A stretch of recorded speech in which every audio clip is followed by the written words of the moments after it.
I was born and raised here on this farm. My grandfather moved here in 1918 when he moved up from the city of Waterloo and decided that Elmira was the land of milk and honey and thought that he could raise his own family here and establish a good farming operation. Today there's just a very short section of creek that runs through the front corner of the farm. It's about 800 feet long, and about half of our farm tile drains into that creek. When we had dairy cattle, we gave them unfettered access to the creek, and the banks of the creek were in constant decay. Of course, there was pollution that happened in the creek. We were having problems with erosion, and that soil would run into the creek. Of course, taking with it fertilizer, pesticide, and I felt a moral obligation to do the environmental good stewardship that came with it. The establishment of the buffer pushed us back another 20 or 30 feet from the waterway.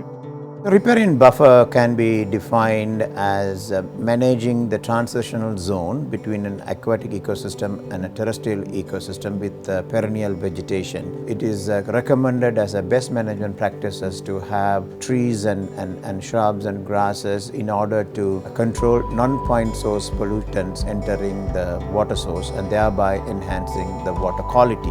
The impact of the water quality in the creek was dramatic. It was always a dirty creek, a smelly creek before this. Now those improvements are not only a result of the work that we did. Various people along the farms along the creek have cleaned it up, have restricted cattle getting into the creek, have cleaned up milkhouse waste, and it's a beautiful, clean creek today. In the early 1990s, when the buffer zone was established, the whole discussion of carbon sequestration, greenhouse gases, well, that conversation had started very academically. There was no talk of carbon. Now today we've learned that that is among the benefits of this buffer that's been established. My research is specifically focused on riparian buffers. My name is ENOCH OFOSU.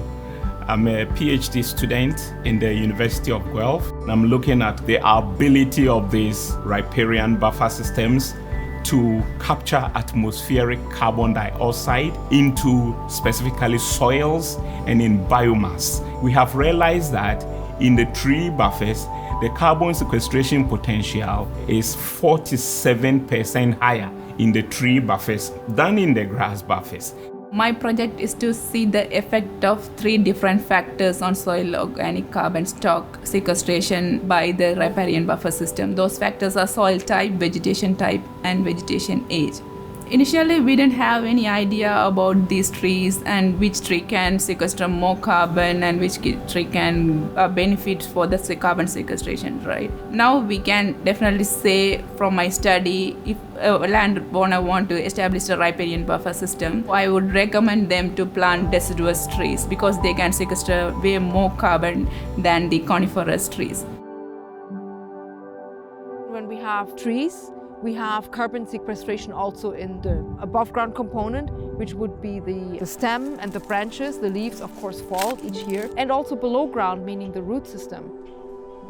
The most important aspect from what we found from our research, riparian zones are not greenhouse gas hotspots. Riparian zones with trees are probably the better option because not only do they have less greenhouse gas emissions, but they also have a great potential to sequester carbon. The tremendous health of the trees there, they are doing their work in carbon sequestration. The benefits of environmental stewardship continue to this day and well on into the future. Today's generation of farmer is tremendously concerned about the environment. It's been wonderful to see how many people have planted trees along the creek. The benefits to the environment are significant. It's the collective effort of management and ownership along the entire length of the waterway.